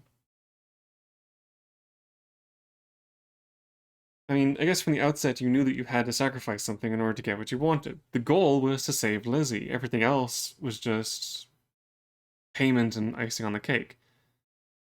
So any of the options that save Lizzie and get her awake again is fine. Even if it means she forgets you or that you forget your family or whatever. So it's weird. This game kind of has a resolution, but I don't know.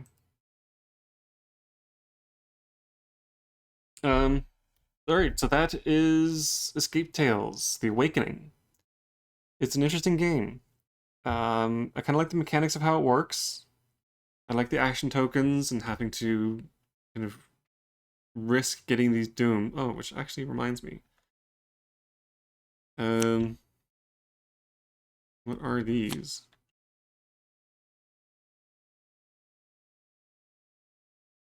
They card 118. What was 118? This. To get the Feather Duster and 4 actions.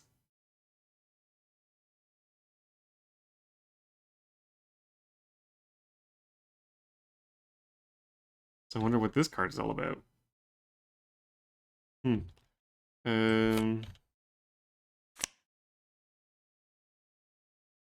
have to discard another one of those. So yeah, you lose endings if you take too many of these.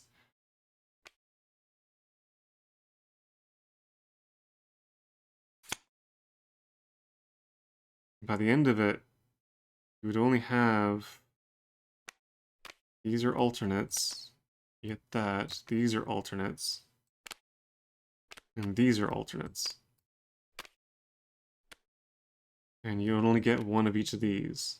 So by the end of it, you'd only have a potential 3 endings. So that would cost you your second one. And then the final one is... yeah, discard the third one. Gain 6 action tokens.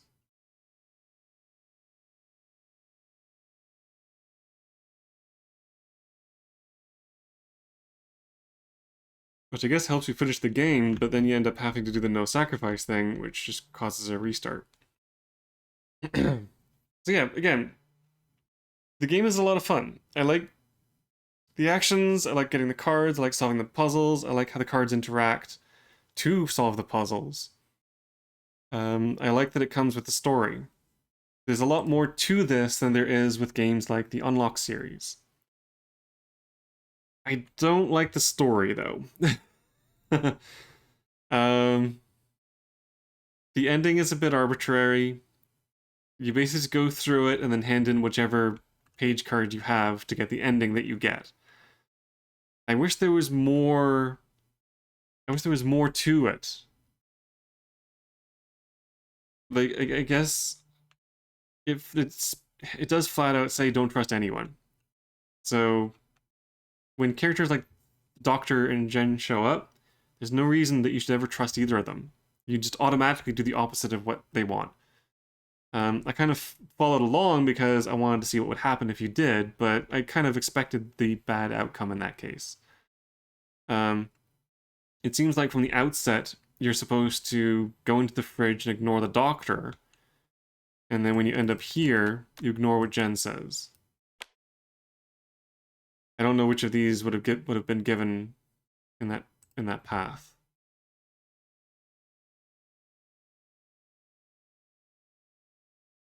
But the way that I went,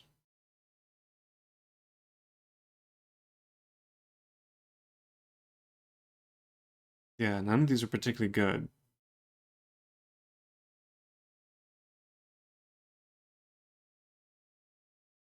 Well, a couple of them allow Jen to live, even though either you forget her or she forgets you. But anyway, I don't know. The ending just kind of felt anticlimactic, I guess. But I don't know if that's because I was kind of hoping that there would be at least an ending that gave an outright good way of dealing with it, or a way of being able to kind of outwit the keepers, or finding an alternate way of being able to solve this situation. A way of kind of beating the system. As it is, the endings are all basically just exactly what you would expect to happen. You make the sacrifice, and then Liz wakes up or not. It's like it's too predictable. It means that it doesn't really matter what you give. I was kind of hoping there'd be more information during the course of the game as to whether or not you could actually trust one of these manifestations. Um, or something was going on that allowed you to kind of peek behind the veil and figure things out yourself, or I don't know. I guess I was expecting more from the game. It's good for what it is. I don't think. Um, so the other one is Low Memory, I think is the one that I have. Yeah, Children of the Wormwoods and the Book of Rituals I don't have. Um, out of these, I think if I was to try another one of these Escape Tales games, I would have actually preferred to do Children or Book of Rituals. Low Memory doesn't look like something I'm that interested in. And with the way that this game went, it's not really making me strongly want to do another one of these. So, as far as the Escape Tales go, I think I'm going to leave it at that. It was an interesting experience. It was worth trying.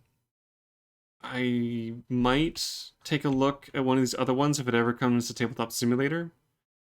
But as it is, I'm not that interested in doing Low Memory. I think it's basically the same game. You explore locations, you do the thing.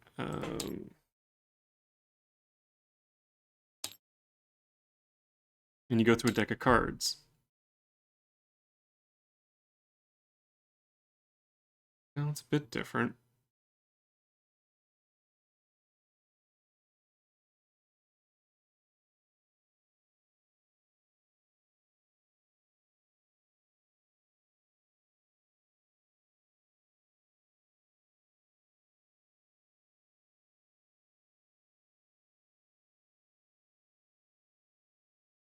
Well, I don't know. Well, no, it looks pretty much the same.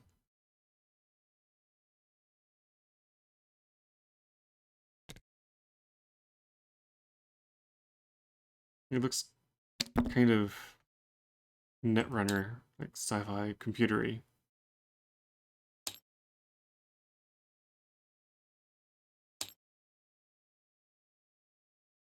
Oh, these are storybooks, okay. Interesting there's 3 of them. But yeah, I think it's basically the same, mechanically speaking. Oh, hello. There are some differences, though. I'm not a big sci-fi person to begin with. And yeah, The Awakening wasn't the greatest, so yeah, I don't think so. I think that'll be it for Escape Tales. So, it is cutting a bit early.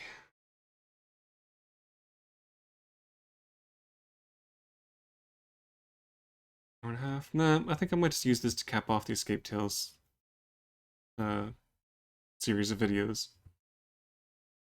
So next time I come back to this, well, actually, the next time that I'm able to do a stream it will be Etherfields, because I want to continue with that. I want to finish off the arena, I want to make the dogs into happy puppies, and I want to continue on with that. But as for my alternate,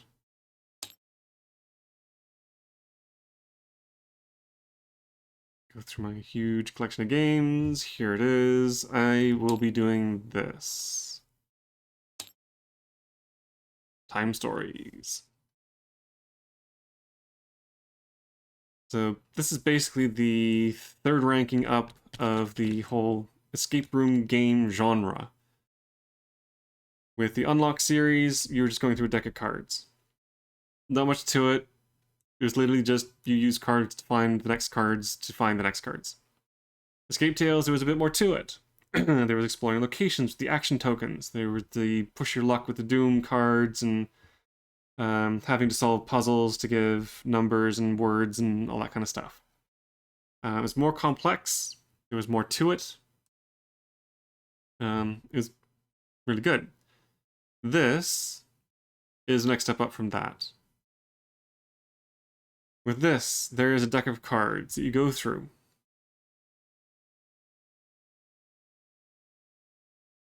There are decks of cards. I realize this isn't actually a deck, it's a container of decks.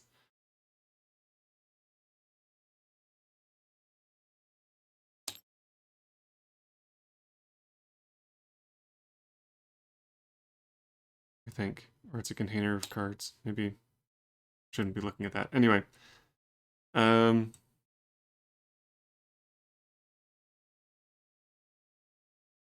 So yeah, you're going through a location, you're searching it, there's location cards, you can use it to wander around and go to different places. Each place will have different things that can be interacted with. People, objects, there'll be puzzles and things that you can do. I think there's even enemies you can fight. You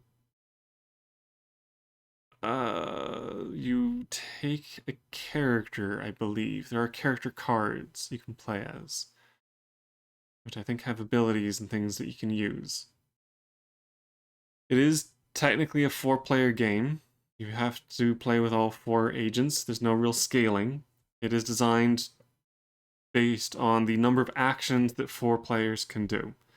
However, there's no real, like, you're not keeping track of equipment and abilities and all that kind of stuff.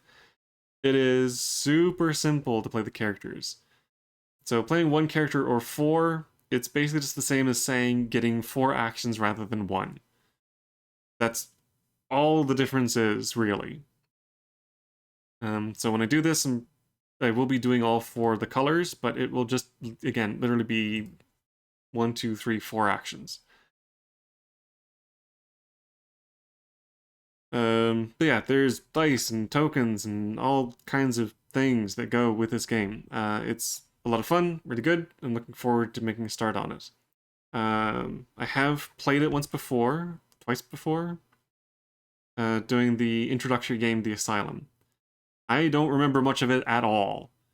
There's a few little bits and pieces that I have very vague memories of.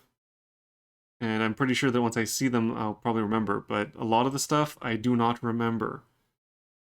So I don't know the solution, I don't know the quick way of getting through it, I don't know what to do. So we're playing through the Asylum again. There's a bunch of other missions. These are part of the, I think they're called the White Box series. I think there is a Blue Box series as well, I can't remember.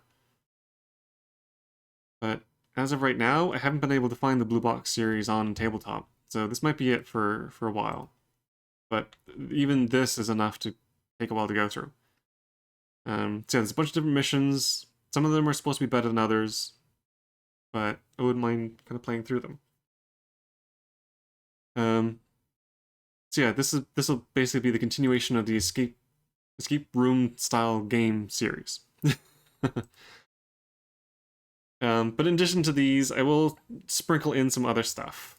There's tons of other games and things that I wouldn't mind trying out and playing. A lot of these I have not read the rules of. I have no idea how to play them. Some of them are not going to be single player capable, so I'll try and go through and find the ones that are good for single player. Otherwise, I will try and find players who are interested in doing some of these other ones. But yeah, there's a few things that I wouldn't mind trying out. There are a couple that are definitely in the forefront of my mind. For example, Hellboy. I've tried this out before. I kind of sort of liked it. I found that there were some issues, but I think because I was trying to do it, again, it's a game that kind of scales, sort of. It is designed for 4 agents, or 4 players.